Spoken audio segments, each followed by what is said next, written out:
Everyone knows that alcohol, drugs, and driving don't mix. Yet drivers who are under the influence are still a major cause of accidents.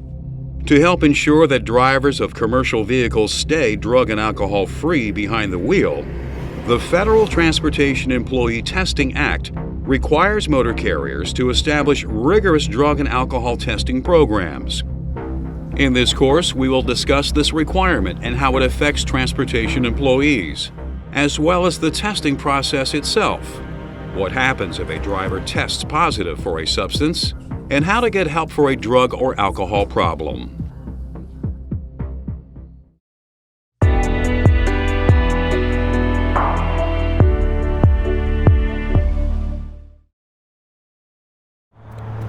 In the United States, more than 37,000 people die in crashes every year. Nearly 250,000 more suffer serious injuries. To help reduce these numbers, it's especially important for professional drivers who transport people and materials on public roads every day to drive safely. So the government has established special regulations for transportation employers and employees who hold commercial driver's licenses known as CDLs. Standards created by the Department of Transportation, DOT, and its subagency, the Federal Motor Carrier Safety Administration, FMCSA, focus on drug and alcohol use by employees who have safety-sensitive jobs, including drivers who operate trucks or buses on public roads. These rules say that commercial drivers must not use or possess alcohol or any illicit drug while they are driving or are on call for assignment and may eventually be driving. They also cannot report for work or remain on duty when they are under the influence of alcohol or any illicit drug, or have used alcohol within 4 hours prior to reporting for work or receiving a notice to report. Drivers are also forbidden to report for duty or remain on duty while using a prescription medication that is prohibited by the FMCSA regulations or motor carrier policy, unless the physician has determined that the employee can perform their duties safely while taking it. Use of certain over-the-counter medications can be prohibited as well. These regulations apply to all CDL drivers who operate commercial motor vehicles that have a gross vehicle weight rating greater than 26,000 pounds, are transporting more than 16 passengers, including the driver, or are carrying hazardous materials. They can also apply to mechanics, dispatchers, warehouse workers, or other employees who act as occasional or fill-in drivers. To help enforce these regulations, motor carriers are required to set up drug and alcohol testing programs for their employees. If an employee fails a test for any reason, they must be removed from their driving activities immediately. The DOT also prescribes a minimum set of requirements that violators must complete in order to return to duty. But it's important to understand that all return-to-work decisions will ultimately be made by a driver's employer based upon their own policies. So, for instance, there is no guarantee that an employee's old job will still be waiting for them even if they fulfill the DOT's return-to-duty requirements. And since the FMCSA maintains a database of violators that is available to all employers, other motor carriers will know if a driver has a history of drug or alcohol violations. So, for the sake of their current jobs as well as future livelihood, drivers of commercial motor vehicles should keep their name out of that database.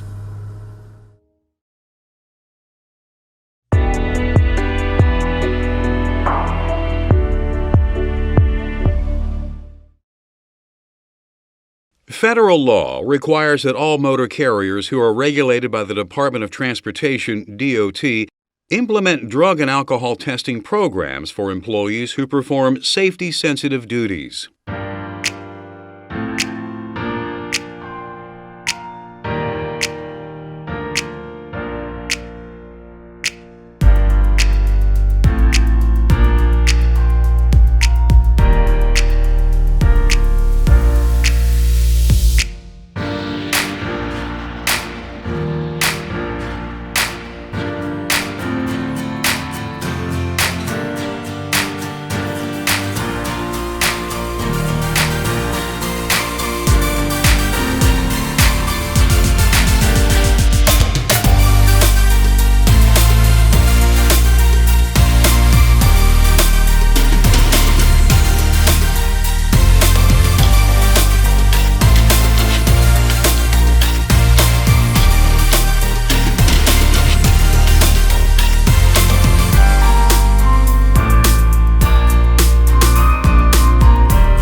alcohol while on duty, a manager can send them for testing based on this reasonable suspicion. Fifth, an employee who has tested positive and been relieved of their driving responsibilities must pass a return-to-duty test before they can come back to work. And sixth, an employee who has had a drug or alcohol violation and passed a return-to-duty test must take a minimum of 6 unannounced follow-up tests during the first 12 months following their return. It's important to note that under DOT rules, urine samples taken for return-to-duty and follow-up drug testing must be provided under the direct observation of testing personnel.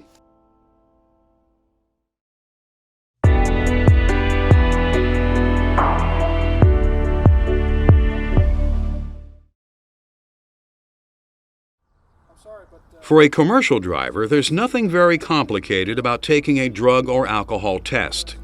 But since the results of these tests can have a significant personal and professional impact, drivers need to understand what's expected of them during the testing process. To begin with, they need to take the program seriously and be cooperative. Under the Federal Motor Carrier Safety Administration regulations, drivers who refuse to be tested face the same consequences as if they had tested positive for drugs or alcohol. When a driver is notified to report for drug testing, they must go to the collection site immediately. Showing up late for a test or not showing up at all can be considered a refusal to take the test. Leaving the testing location before the test is completed can also be considered a refusal. If a driver is being tested for drugs, once they're at the testing site, they are allowed 3 hours to produce a urine specimen. A 5-panel urinalysis is then used to test the sample for traces of 5 types of drugs: marijuana, cocaine, opiates such as heroin as well as opioids, amphetamines and methamphetamines, and phencyclidine, better known as PCP. A driver who is unable to provide a urine specimen within the allotted 3 hours will be evaluated by a licensed physician, known as the Medical Review Officer, MRO. If no medical condition is found to explain the driver's inability to provide a specimen, it will be deemed a refusal to take the test. If a urine sample indicates that it may have been tampered with or is otherwise fraudulent, the driver may be required to provide another one under the direct observation of testing personnel. Once analysis of the sample is complete, the laboratory will report the results to an MRO, who reviews the findings, evaluates any medical issues that may be involved, and passes the results on to the driver's employer. In general, the procedures involved in alcohol testing are similar to those for drug testing. The driver who is being tested is expected to report promptly to the test site and complete the testing process within the allotted time. Their breath or saliva is sampled and analyzed to determine the employee's blood alcohol content, BAC. A screening test technician or breath alcohol technician will perform an initial assessment using a breathalyzer or saliva swab. If the driver's BAC reads lower than 0.02, the testing is complete and no further action is required. But if the results are 0.02 or higher, the technician will next perform a confirmation test using an evidential breath testing device, EBT. If the EBT confirms a BAC of 0.02 or higher, the results will be reported to the driver's employer.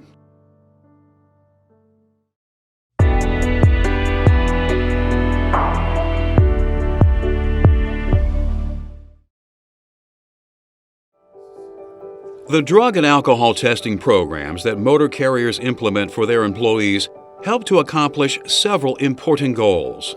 By giving commercial drivers a strong incentive to stay clean and sober behind the wheel, the tests help keep the roads safer for everyone who uses them. And by identifying drivers who have substance abuse problems, testing helps get them off the road before someone gets hurt.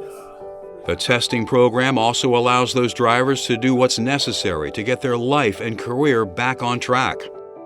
The Department of Transportation calls this process return to duty, and it begins as soon as a driver is informed that their test shows a drug or alcohol violation.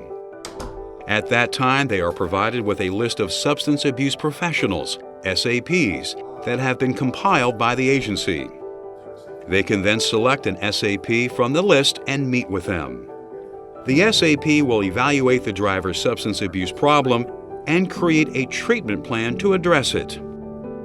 The plan will usually include education and counseling to help the driver understand their problem and get it under control. When the treatment plan has been completed and the SAP believes the driver is ready, they will be given the appropriate return-to-duty drug or alcohol test. Department of Transportation regulations require urine samples for return to duty and follow-up drug tests to be provided under direct observation of testing personnel. A driver who tests as clean and sober is again allowed to drive a commercial motor vehicle on public roads. But the driver will continue to receive treatment and guidance for their substance abuse problem as recommended by the SAP. They will also be subject to no fewer than 6 unannounced drug and alcohol tests in the first 12 months after they return to service.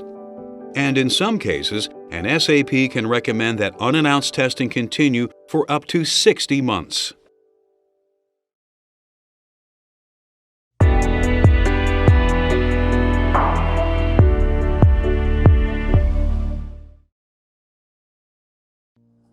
When a transportation employee has a substance abuse problem, it can have serious consequences for them, their employer, and everyone else on the roads. But they don't have to wait for a crash or a positive result on a drug or alcohol test before they start dealing with their situation. They can use resources within their company, union, and community to help themselves before a catastrophe occurs. Many employers and unions offer voluntary referral programs or employee assistance programs, EAPs, for employees who need help with substance abuse. And self-reporting can not only help a driver get on track for assistance and treatment, it can also help to secure their job by demonstrating to their employer that they are responsible and professional enough to take the initiative in getting help. Whether they focus on substance abuse specifically or address employee wellness in general, these programs can provide valuable resources for dealing with a drug or alcohol problem. Even an employee who has a friend with a drinking or drug problem can help them get the support they need through their employer's peer reporting program. And most communities offer a range of support services for people with substance abuse problems as well.